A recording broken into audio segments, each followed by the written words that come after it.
I'm Mark Gibson. I am one of the lead osteologists on the Trinity Burial Ground project.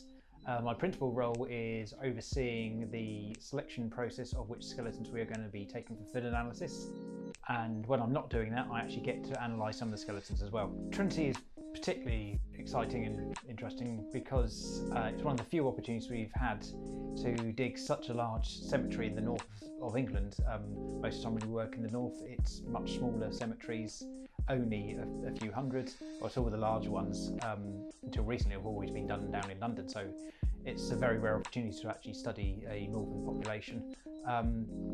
And given its date, it also means that we've got a large amount of documentary evidence to go with it. All remains that we find here have to be treated with an appropriate level of care and respect, and so they are carefully excavated, and when they are excavated they are kept with any finds which we come across them, which in most people's cases is just the metal remains of their coffin. This is the skull of an individual we believe to be William Watkinson, who's known to have died in an accident involving the construction of a boiler, a ship's boiler, where part of the boiler fell onto his head.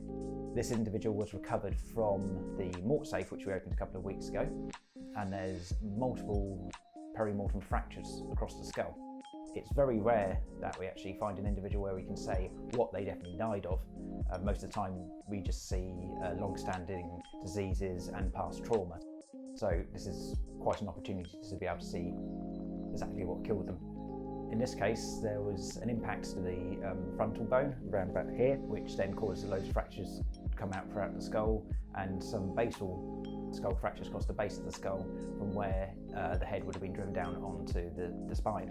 Then there's also, to the right side of the skull, there's some radiating fractures. These are probably secondary from having had the initial impact, the head then being banged against a hard object such as the ground, or possibly even like a boiler or some other standing object. Once we've finished analysing the skeletons or excavating them on site, if they're not going for analysis, each of them is going to be reburied on the site along with any finds from which came with them or any remains of their coffin.